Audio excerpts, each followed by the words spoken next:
Hello friend, જય શ્રી કૃષ્ણ. તમારું સ્વાગત છે મારી પરીસ કિચન યુટ્યુબ ચેનલમાં.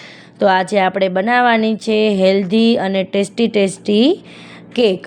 તો આ મેં કેક છે એ 5 લોટમાંથી અને ગોળ નાખી અને બનાવેલી છે. મિત્રો, તમે આવી રીતે એક વખત ટ્રાય કરજો. બહુ ફાઇન થાય છે કેક, ખાવાની ખૂબ મજા આવે છે.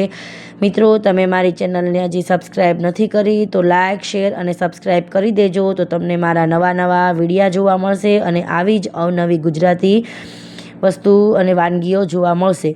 તો જો આપણે લઈ લીધું છે હવે 1 કપ જુવારનો લોટ, પછી એ જ કપના માપથી 1 કપ મેં મકાઈનો લોટ લઈ લીધો છે અને 1 કપ સૂજી લઈ લીધી છે. જો મેં ત્રીજો કપ નાખ્યો છે સૂજીનો. 2 લોટ થઈ ગયા. આ ત્રીજો સૂજી છે અને ચોથો લોટ લઈ લીધો છે મેં બાજરાનો. જો મેં બાજરાનો લોટ લઈ લીધો છે. મિત્રો, તમે આવી રીતે એક વખત જરૂર ટ્રાય કરજો. ખૂબ સરસ ટેસ્ટી કેક બને છે. અને 1 કપ મેં જુવારનો લોટ લઈ લીધો છે. હવે આ લોટ છે બધા ચાળી નાખશું આપણે અને બધા મિક્સ કરી અને સાઈડમાં બાઉલ રાખી દઈશું. હવે આપણે બીજું એક બાઉલ લેવાનું છે અને એમાં ગોળ અને દૂધ મિક્સ કરી અને પેસ્ટ આપણે તૈયાર કરવાની છે. એક ગોળ દૂધ મેં કૃતિકાનો ગોળ લઈ લીધો છે. મેં 2 મોટી ચમચી ગોળ નાખી દીધો છે. પછી આપણે ચાખીને વધારે ઓછો કરી શકીએ છીએ. તમને ગળ્યું કેવું ભાવે છે એ રીતે તમારે નાખવાનો છે.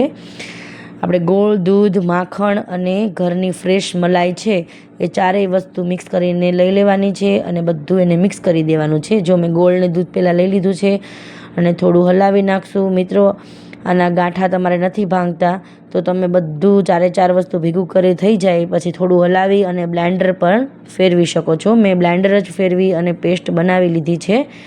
પહેલાં મેં હલાવી લીધું છે થોડું અને ઘરની ફ્રેશ મલાઈ લઈ લીધી છે. દૂધ ઉપર જે આપણે મલાઈ જામે છે ઘરની, એ 2 મોટી ચમચી લઈ લીધી છે. તમારે વધારે ઓછી કરવી હોય તો પણ તમે કરી શકો છો.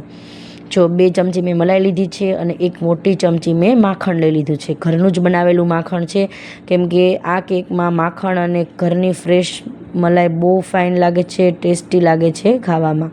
હવે આ બધું મેં મિક્સ કરી દીધું છે અને પછી એકદમ મેશ નહીં થાય તમારે. આ ગોળ છે એટલે તમારે બ્લેન્ડર ફેરવવું જ પડશે. તમે બ્લેન્ડર પણ ફેરવી લીધું છે અને બદામ લઈ લીધી છે.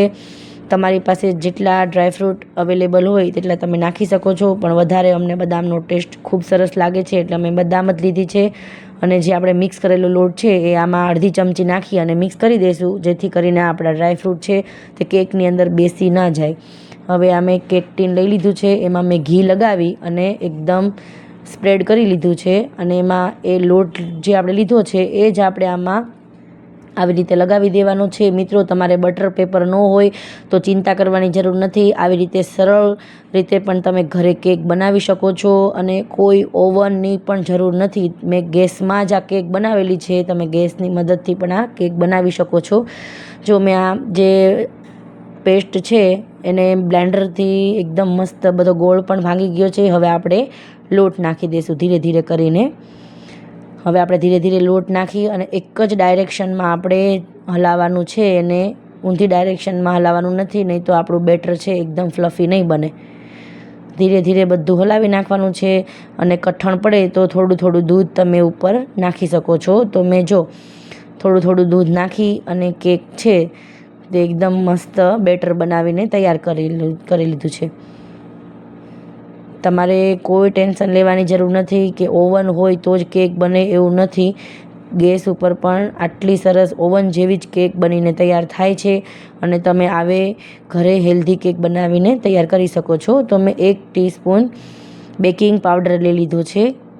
તમારે જેટલી ક્વોન્ટિટી હોય એ પ્રમાણે તમારે નાખવાનો છે બેકિંગ પાવડર. અને અડધી ચમચી મેં ખાવાનો સોડા લઈ લીધો છે. નોર્મલ ટાટાનો સોડા આવે છે એ જ મેં લીધો છે. આમાં 2 મિક્સ કરી અને પાછું આપણે હલાવી લેવાનું છે અને થોડું આપણે એસેન્સ નાખી દઈશું. 4 થી 5 ટીપા મેં નાખ્યા છે. તમે ન નાખો તો પણ ચાલશે. ફ્લેવર તો પણ બહુ સરસ આવે છે ગોળનો. તમે ડાયટમાં કોઈ કેક બનાવશો તો તમારે આ નાખવાની જરૂર નથી. હવે આપણે ડ્રાયફ્રૂટ નાખી દઈશું અને બધું એક જ ડાયરેક્શનમાં હલાવી લેવાનું છે. જો મિત્રો કેટલું ફાઇન બેટર બનીને તૈયાર થઈ ગયું છે, એકદમ ફ્લફી બેટર બન્યું છે આપણું. તમે એક વખત જરૂર ટ્રાય કરજો, તમને ખબર પણ નહીં પડે કે આ મેંદાની કેક છે કે આ આપણે ગ્રીલ આટા લીધો છે એની કેક બનાવેલી છે. બિલકુલ તમને ટેસ્ટમાં ખબર નહીં પડે. ગોળવાળી કેક ખૂબ સરસ લાગે છે અને એકદમ હેલ્ધી પણ છે. બાળકોને તમે ખવડાવશો તો એને ખાવાની ખૂબ મજા આવશે. મેંદો છે એ બાળકોને પચતો નથી, એકદમ ભાર લાગે છે પચવામાં. એટલે આ કેક તમે બનાવીને એકવાર ટ્રાય કરજો. એકદમ ફટાફટ તમને પચી પણ જાય છે અને ખાવામાં ખૂબ મજા આવે છે અને હેલ્ધી અને ટેસ્ટી પણ છે. જો આપણી કેક બની ગઈ છે.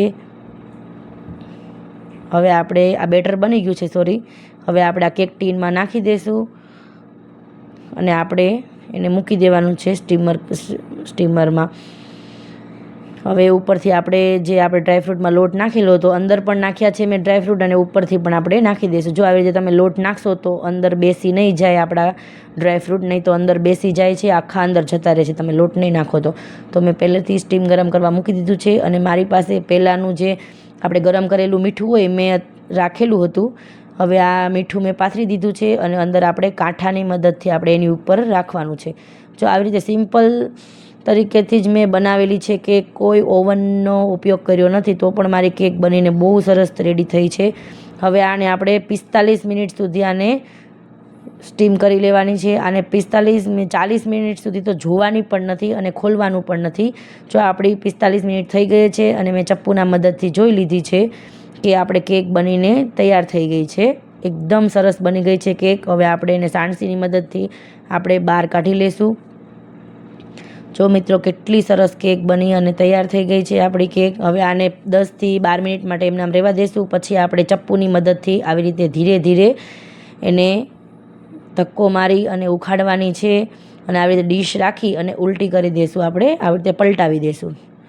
મિત્રો તમને મારો વિડીયો તમને ગમ્યો હોય તો તમે એક વખત લાઈક, શેર અને સબસ્ક્રાઈબ કરી દેજો અને કોમેન્ટ બોક્સમાં જણાવજો કે તમને મારો વિડીયો કેવો લાગ્યો અને તમે ક્યાંથી જોઈ રહ્યા છો એ પણ જણાવી દેજો. જો મિત્રો કેટલી સ્પોન્જી કેક આપણી બનીને તૈયાર થઈ છે, એકદમ જાળીદાર, બહુ સરસ કેક તૈયાર થઈ છે. જો આપણે ટીનમાં પણ કોઈ જગ્યાએ કાંઈ પ્રોબ્લેમ નથી આવ્યો અને એકદમ સરસ તૈયાર થઈ ગઈ છે. બટર પેપરનો મેં પણ ઉપયોગ કર્યો નથી, સરળ રીતે એકદમ કેક બનાવી છે. જો આવી રીતે તમારે પ્લેન કેક ખાવી હોય તો પણ તમે ખાઈ શકશો, નહીં તો બાળકોને તમે આપો છો તો આવી રીતે ડેકોરેશન કરીને પણ બનાવીને દઈ શકો છો. ચોકલેટ સોસ મેં નાખેલો છે, નોર્મલ કોઈ વસ્તુ આમાં મેં વધારાની નાખી નથી. તમે આવી રીતે બર્થડેમાં પણ આવી રીતે બાળકોને દઈ દેશો આવી રીતે ડેકોરેશન કરી ચોકલેટથી, તો પણ બાળકોને ખબર પડતી નથી અને ટેસ્ટી ખૂબ જ લાગે છે ખાવામાં. તમે એકવાર જરૂર ટ્રાય કરજો અને કોમેન્ટ બોક્સમાં જણાવજો અને એકદમ મસ્ત વાલું કોમેન્ટ કરી દેજો કે તમને મારી આ કેકની રેસીપીનો વિડીયો કેવો લાગ્યો. તો મિત્રો જો આપણી કેક બનીને તૈયાર થઈ ગઈ છે અને મેં વચ્ચેથી એકદમ ટ્રાયંગલ શેપમાં કાપી છે અને તમને દેખાડવા માટે. જો કેટલી જાળીદાર કેક બનીને તૈયાર થઈ છે, એકદમ સ્પોન્જી બની છે આપણી કેક. તમે આને ડાયટ કરો છો અને તમને ગળ્યું ખાવાનું મન થાય છે તો આવી રીતે તમે એક વખત જરૂર ટ્રાય કરજો કેક બનાવીને. મારો વિડીયો ગમ્યો હોય તો લાઈક, શેર અને સબસ્ક્રાઈબ કરી દેજો. Bye bye. ચાલો કેક ખાવા તૈયાર થઈ ગઈ છે.